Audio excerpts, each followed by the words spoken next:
আপনাদের একথা বলবো যে আমি প্রতিবারই গঙ্গাসাগর মেলা আমরা আমার আগে সিএস অনেকগুলো মিটিং করেছেন, আমি নিজেও করি এবং তারপরে আমি নিজেরা পুরো সেক্রেটারি টিম নিয়ে আমি নিজে একটু পরিদর্শন করতে আসি যাতে নিজের চোখে একটু দেখা যায়।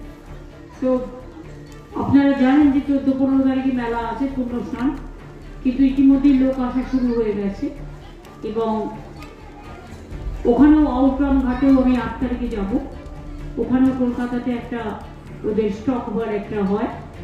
তো যাই হোক, আগে গঙ্গাসাগর মেলায় যারা আসতেন তাদের কাছে একটা ট্যাক্স নেওয়া হতো, আমরাই কিন্তু সেই ট্যাক্সটা তুলে দিয়েছি।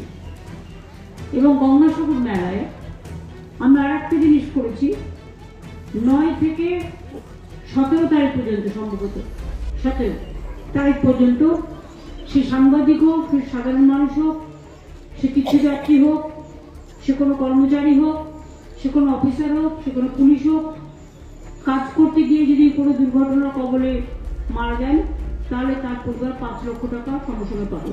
কারণ আমরা ইন্স্যুরেন্স 5 লক্ষ টাকা সবার জন্য করে রেখে দিয়েছি 9 থেকে 17 পর্যন্ত। যেহেতু গঙ্গাসাগর মেলাটা একটি কি বলবো ভয়ঙ্কর জল পেরিয়ে আসতে হয়। কুম্ভ মেলায় যারা যান ওরা রেল কানেক্টেড, প্লেন কানেক্টেড, তাতেও অত বড় দুর্ঘটনা ঘটে গেছে। আমরা তো সেটা চাই না, কিন্তু আমাদের দীর্ঘদিনের দাবি ছিল যে একটা গঙ্গাসাগর সেতু করে দেওয়া হোক, যাতে মানুষকে কষ্ট করে ওই একজন একজন করে নদী পার করে নিয়ে আসতে প্রশাসনের যে কি কষ্ট হয়, আর যারা দায়িত্বে থাকে তাদের সে মুখে বলা যাবে না। 6 মাস ধরে কাজ করতে হয় এর জন্য, তার মধ্যে বাইরে থেকে অনেকে আসে, তাদের থাকার ঘর, তাদের আমরা ওয়াশরুম বলি যেটা বলা হয়, শৌচালয়, তাদের পানীয় জলের ব্যবস্থা, অনেকে তো খাবার ব্যবস্থা সবকিছুই করা হয় এবং টোটালটাই রাজ্য সরকারের টাকায় হয়। বাঘের সাথে লড়াই করে, কুমিরের সাথে লড়াই করে আপনারা বেঁচে আছেন, জলের সাথে লড়াই করে। কখনো সুনামি, কখনো টর্নেডো, কখনো আমফান, এ তো আছে। তার মধ্যে দিয়েও দীর্ঘদিন ধরে বঙ্কিমদাই বলুন, পাথর প্রতিমা সমীরদাই বলুন, বাপি বলুন, প্রতিমাই বলুন, সৌকতি বলুন, মন্টু পাখিরাই বলুন, যোগরঞ্জনী বলুন, সবাই প্রশাসনের থেকে সবাই বারবার অনেকবার অনুরোধ করেছে। আমরাও অনেকবার অনুরোধ করেছি দিল্লিতে যে আমাদের এখানে একটা গঙ্গাসাগর সেতু করে দেওয়া হোক, যাতে মানুষের দুঃখের অবসান ঘটে। কারণ গঙ্গাসাগর মেলাটা কেন্দ্র করে 1 কোটির বেশি লোক আছে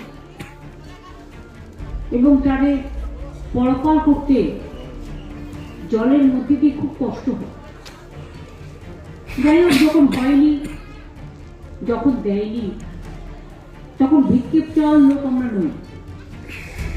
আজকে আপনারা দেখেছেন এলএনটিকে দায়িত্ব দিয়ে দেওয়া হয়েছে, পিডব্লিউডি দায়িত্ব দিয়েছে, টেন্ডারের মধ্যে দিয়ে এবং 1700 কোটি টাকা খরচ করে গঙ্গাসাগর সেতু তৈরি করার দায়িত্ব দিয়ে দিয়েছি এবং আজকে শিলান্যাস হয়ে গেছে।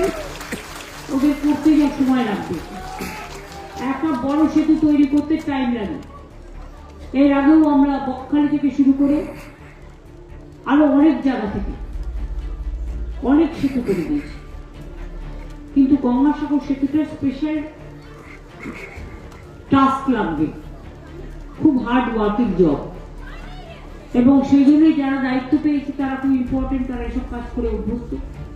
সুতরাং আমি মনে করি তারা সঠিক সময় তাড়াহুড়ো করতে যাবে না, কিন্তু একটু ম্যান পাওয়ার বেশি লাগিয়ে এই সেতুটা হয়ে গেলে আমি মানসিকভাবে নিশ্চিন্ত হব।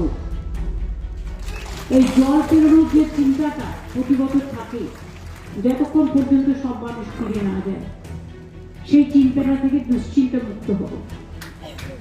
কাজে কাজটা আজকে শুরু করা হলো, এটার জন্য আমি সাগরের মানুষকে বাংলার মানুষকে এবং সমস্ত তীর্থযাত্রীদের সকলকে আমার অনেক অভিনন্দন জানাই।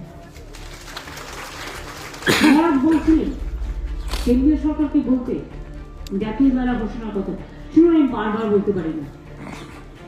আমরা অনেকবার বলেছি, যখন কান দেয়নি 1 পয়সাও দেয়, এখানে কুম্ভ মেলায় কয়েক হাজার কোটি টাকা খরচ করে, গঙ্গাসাগরে 1 পয়সাও দেয়। যারা দেয় না তাদের কাছে আমি ভিক্ষে চাই না। এমনিতেই গঙ্গাসাগর মেলা জনতার আদালতে, জনমনে, গণজনে, এটা আন্তর্জাতিক বিশ্ব মেলা। এটা লিখতেই পারে, এটা জনগণের রায় বলছে, গণ আদালত বলছে। এর থেকে বড় আদালতের কোনো স্ট্যাম্প প্যাড আমাদের দরকার নেই। আমার খারাপ লাগছে শুনি যে ভারত সেবাশ্রম সঙ্গে মহারাজের নাম কেটে দিয়েছে। তার মানে বুঝতে পারছে নাম কাটতে কাটতে কোথায় চলে গেছে। একদিন সবার নাম কাটতে কাটতে নিজেদের নামও কেটে দেবে, আর না কেটে দিলে মানুষই কেটে দেবে। যা অবস্থা, যেভাবে মানুষকে অসহায়, মানুষের উপর নিপীড়ন চলছে। আমি সরি, আমি ভারত সংঘকে আজকে না, দিলীপ মহারাজকে দীর্ঘদিন ধরেছিলাম।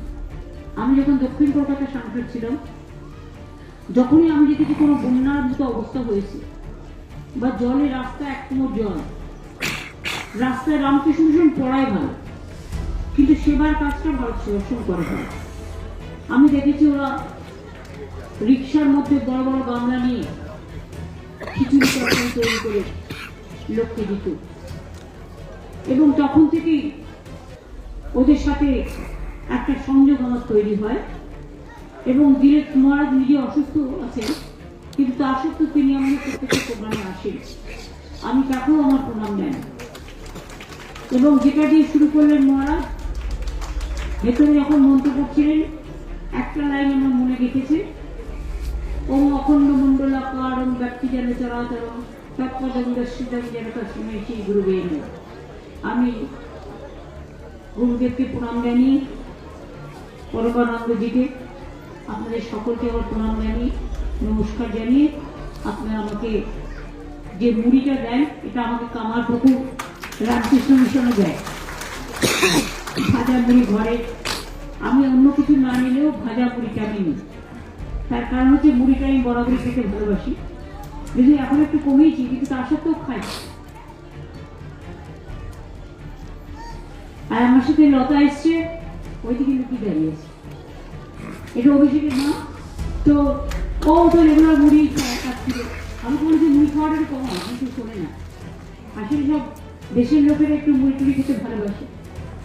তো সেই জন্য আমি পুজো পার্বণটা ওকে নিয়ে যাই, কারণ আমার একটা নিয়ম আছে। পুজোর দিনে না, পুজোটা আমি ঘরের বউকে সাথে রাখি, কারণ আমাকে এখানে পুজো দিতে হয়, কপিল মুনির আশ্রমে পুজো দিতে হয়।